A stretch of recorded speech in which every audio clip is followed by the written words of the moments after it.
बच्चों, आइए हम पवन दूतिका का तीसरा भाग शुरू करते हैं। पर इसे शुरू करने से पहले हम ये थोड़ा इस पिछले भाग के बारे में भी हमें जानना आवश्यक है कि राधा जी ने किस प्रकार पवन को अपना दूध बनाकर भेजा और उन्हें निर्देशा दिया कि तुम्हें किस प्रकार जाते समय क्या क्या करना है। तो आइए अब आगे देखते हैं कि पवन दूतिका के तीसरे भाग में राधा जी क्या कहती हैं। आगे के ये 2 पैराग्राफ जो इसमें उन्होंने राधा जी के माध्यम से कवि ने श्री कृष्ण जी के सौंदर्य का वर्णन किया है और उनकी पहचान बताई है। देखिए, साचे में ढला हुआ सकल बपु शरीर दिव्य सौंदर्यशाली है। अर्थात साचे ढला सकल बपु है दिव्य सौंदर्यशाली। अर्थात जो श्री कृष्ण जी का सारा शरीर है वो कैसा है? साचे में ढला हुआ अत्यंत वपु मतलब शरीर। श्री कृष्ण जी का सारा शरीर जो है वो साचे में ढला हुआ अत्यंत ही सौंदर्यशाली प्रतीत होता है। सत्य पुष्पों सी यानी जो अच्छे फूल होते हैं, सुरभि सुगंध उसकी प्राण संपोषिका यानी प्राणों को पोषित करने वाली है। और जो श्री कृष्ण जी का जो शरीर है उनके अंदर से अच्छे फूलों की सुगंध निकलती है जो प्राणों को पोषित करने वाली है। एक बार फिर से देखिए, साचे में ढला हुआ सारा शरीर जो श्री कृष्ण जी का है अत्यंत सौंदर्यशाली है। अर्थात श्री कृष्ण जी दिव्य सौंदर्यशाली हैं, बहुत ही अधिक सुंदर हैं और उनके शरीर से फूलों की सुगंध निकल रही है जो प्राणों को पोषित करने वाली है। दोनों कंधे श्री कृष्ण जी के दोनों कंधे विषव वर मतलब श्रेष्ठ, विषम मतलब बैल, सुंदर बैल के समान हैं। बड़े ही सजीले यानी रौबदार श्री कृष्ण जी के दोनों कंधे सुंदर बैल के कंधों के समान बड़े ही सजीले और रौबदार हैं। लंबी बाहें और श्री कृष्ण जी की जो भुजाएं हैं यानी बाहें हैं कलपकरसी हाथी के सूंड के समान। एक हाथी के सूंड में जैसे शक्ति होती है उसी प्रकार जो उनकी बाहें हैं वो हाथी के सूंड के समान है। शक्ति की पेटिका यानी भंडार है। श्री कृष्ण जी की जो लंबी बाहें हैं वो हाथी के सूंड के समान शक्ति की पेटिका है। यहाँ पर उपमा अलंकार है वृषभ वर में और कलपकर से, इन दोनों में उपमा अलंकार है। आइए फिर से ये पैराग्राफ देखते हैं।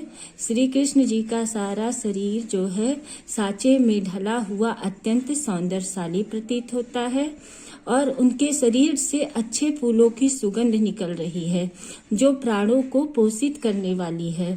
श्री कृष्ण जी के दोनों कंधे जो है वो श्रेष्ठ बैल के समान ही बड़े सजीले रौबदार हैं और जो श्री कृष्ण जी की लंबी बाहें हैं वो हाथी के सूंड के समान शक्ति का भंडार है। आइए अब आगे भी देखते हैं। इसमें भी श्री कृष्ण जी की शोभा का वर्णन किया गया है और साथ में उनकी पहचान बताई गई है। राजाओं सा श्री कृष्ण जी के सिर पर राजाओं के समान लसा यानी सुशोभित दिव्य आपीड़ यानी सुंदर मुकुट है होगा। श्री कृष्ण जी के सिर पर राजाओं के समान एक सुंदर मुकुट सुशोभित है। आपीड़ मतलब मुकुट, दिव्य मतलब अलौकिक। अर्थात श्री कृष्ण जी के सिर पर राजाओं के समान एक सुंदर दिव्य मुकुट सुशोभित है। शोभा होगी उभय श्रुति दोनों कानों में स्वर्ण के कुंडलों की यानी सोने के कुंडलों की। श्री कृष्ण जी के दोनों कानों में सोने के कुंडल विराजमान है यानी सुशोभित हो रहे हैं। अर्थात राजाओं श्री कृष्ण जी के सिर पर राजाओं के समान अलौकिक मुकुट सुशोभित है और उनके जो दोनों कान हैं उसमें सोने के कुंडल सुशोभित है। नाना रत्नाकलित रत्नों से सजे हुए भुज में यानी हाथों में मंजू सुंदर केयूर बाजूबंद। अर्थात श्री कृष्ण जी के जो 2 हाथ हैं उनमें नाना रत्नों से सजे हुए सुंदर बाजूबंद सुशोभित हैं। मोती माला और मोतियों की माला से लसित सजी हुई उनका कंब यानी शंख के समान उपमा अलंकार है। शंख के समान कंठ यानी गला है और श्री कृष्ण जी का गला कैसा है? मोतियों की माला से जड़ा हुआ है और शंख के समान सुंदर गला है। अर्थात नाना रत्नों से सजी हुई उनकी बाहों में सुंदर बाजूबंद है और उनका शंख के समान जो गला है वो मोतियों की माला से सजा हुआ है। देखिए, राजाओं के समान श्री कृष्ण जी के सिर पर एक दिव्य मुकुट सुशोभित है और उनके दोनों कानों में सोने के कुंडल सुशोभित हैं और जो उनकी बाहें हैं उसमें रत्नों से सजे हुए सुंदर बाजूबंद है। साथ में मोतियों की माला से जड़ा सुशोभित उनका शंख के समान सुंदर गला है। आइए फिर से दोनों पैराग्राफ देखते हैं कि किस प्रकार श्री कृष्ण जी के सौंदर्य का वर्णन किया गया और पहचान बताई गई है। साँचे में डला हुआ सारा शरीर श्री कृष्ण जी का अत्यंत सौंदर्यशाली प्रतीत होता है और उनके शरीर से अच्छे फूलों की सुगंध निकलती है जो प्राणों को पोषित करने वाली है। श्री कृष्ण जी के दोनों कंधे श्रेष्ठ बैल के समान बड़े ही सजीले रौबदार हैं और जो श्री कृष्ण जी की बाहें हैं वो हाथी की सूंड के समान शक्ति का भंडार है और जो श्री कृष्ण जी के सिर पर राजाओं के समान दिव्य आपेड़ सुंदर एक दिव्य अलौकिक मुकुट सुशोभित है और उनके दोनों कानों में सोने के कुंडल सुशोभित हैं और उनकी जो बाहें हैं उसमें रत्नों से सजी हुई सुंदर बाजूबंद सुशोभित हैं और जो उनका गला है शंख के समान उसमें मोतियों के माला से मोती माला लगी हुई है। आगे के पैराग्राफ में हम देखते हैं कि राधा जी हवा को किस प्रकार निर्देश देती हैं कि वो वहां जाकर श्री कृष्ण जी से मिलने पर किस प्रकार अपने भाव को व्यक्त करे। तो उसे बताते हुए कहती है कि हवा चूंकि मानव नहीं है इसलिए वह हवा से कहती है कि चूंकि तुम मानव नहीं हो इसलिए तुम हमारी व्यथा को सामने से श्री कृष्ण जी को नहीं बता सकते, इसलिए मैं तुम्हें उपाय बताती हूँ कि तुम्हें वहां जाकर क्या करना है। तो आइए देखते हैं। तेरे में है ना या गुण जो तू व्यथाएं सुनाए। ऐ हवा ऐ सखी, अगर तेरे में ये गुण नहीं है कि तू मेरी व्यथा जाकर श्री कृष्ण जी को सुना सके तो मैं तुझे उपाय बताती हूँ क्या करना।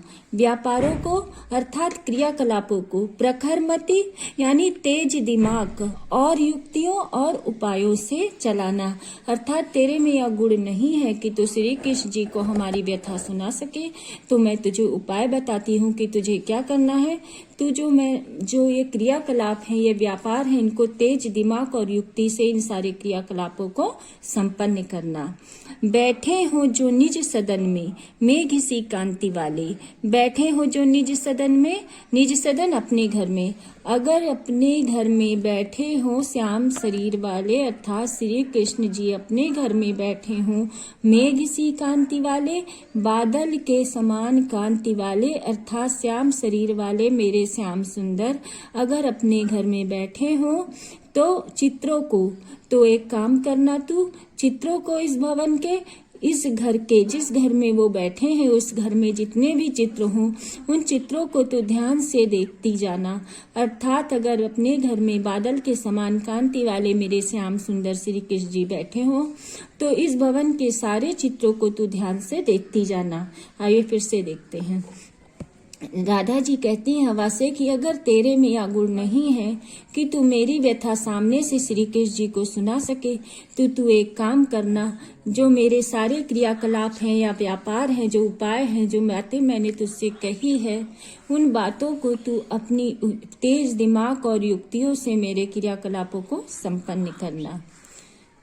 अगर श्री कृष्ण जी अपने भवन में बैठे हों बादल के समान कांति वाले अर्थात जो मेरे श्याम सुंदर हैं जो बादल के समान कांति वाले हों अगर अपने घर में बैठे हों तो तू एक काम करना, इस भवन के सारे चित्रों को तू ध्यान से देखती चली जाना।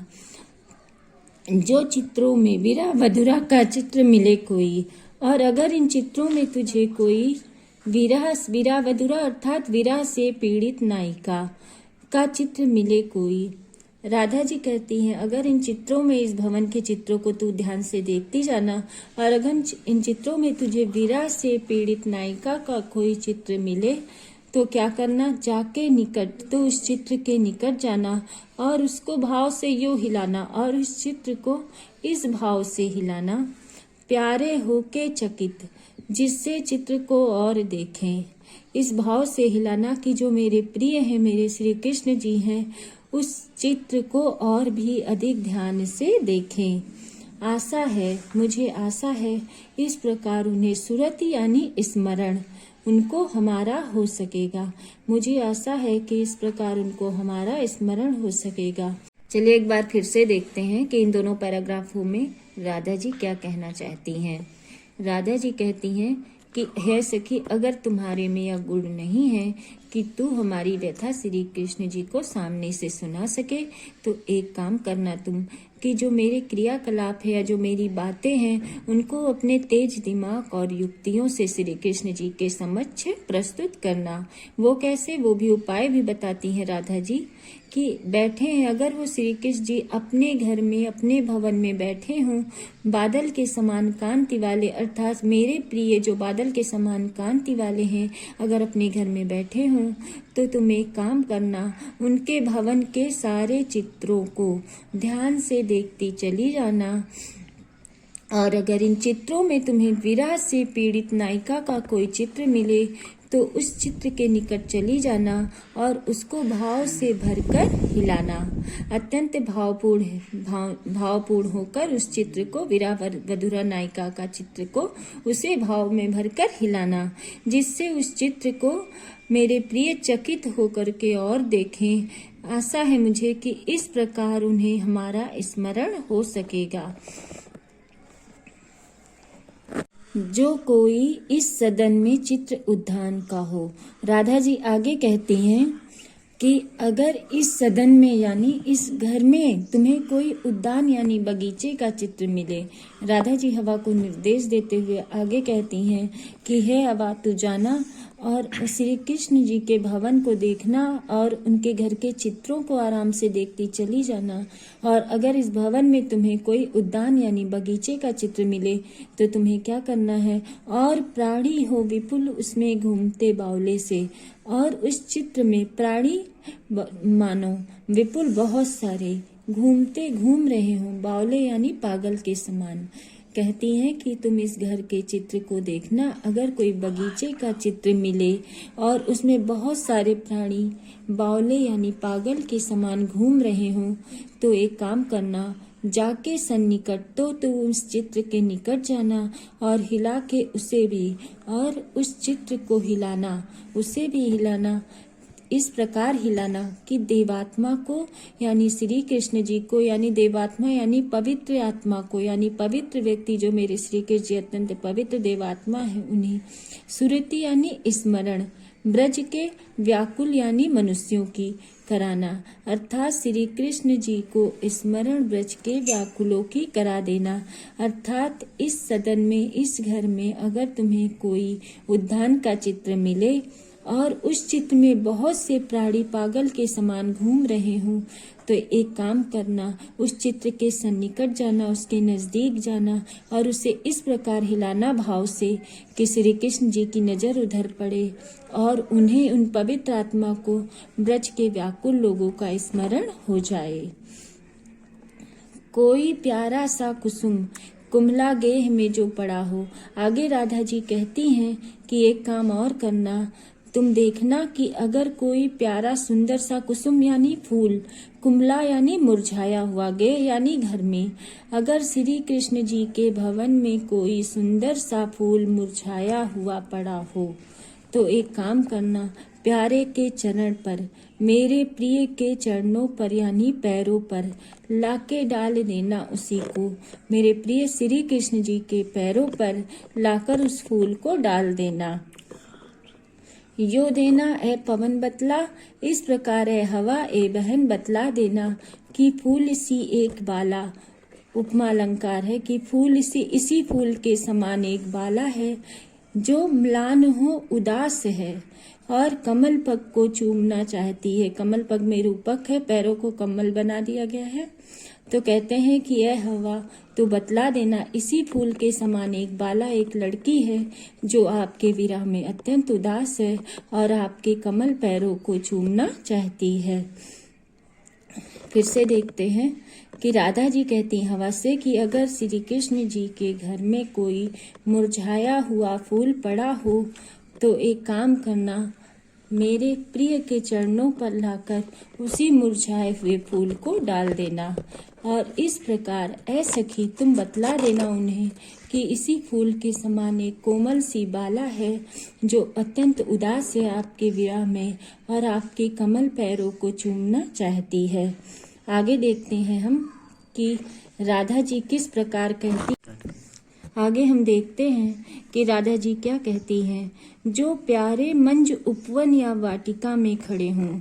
राधा जी कहती हैं कि अगर मेरे प्रिय कृष्ण जी सुंदर उपवन यानी सुंदर बगीचे में या वाटिका मतलब ये बगीचा होता है, बगीचे में खड़े हो, अगर मेरे प्रिय सुंदर उपवन या बगीचे में खड़े हो तो तू एक काम करना, छिद्रों में जा कड़वित करना वेणु सा कीचकों को। कीचक मतलब बांस होते हैं, खोखले बांस को कीचक कहते हैं। वेणु मतलब बांसुरी, कड़वित करना बजाना, छिद्रों मतलब छेदों में।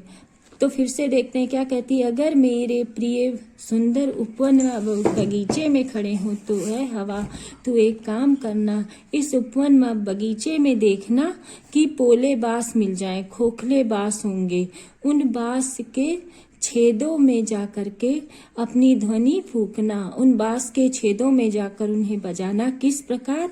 वेणु सा, बांसुरी के समान। अर्थात अगर मेरे प्रिय उपवन या बगीचे में खड़े हों तो एक काम करना, इस उपवन या बगीचे के खोखले बांसों को बांसुरी के समान उनके छेदों में जाकर के ध्वनि करना, जिससे वे खोखले बांस बांसुरी के समान बजने लगे। यो होवेगी, इस प्रकार उन्हें सुरति स्मरण हो जाएगा। सर्व गोपांगना की यानी हम सब गोपियों का उनका इस प्रकार स्मरण हो जाएगा।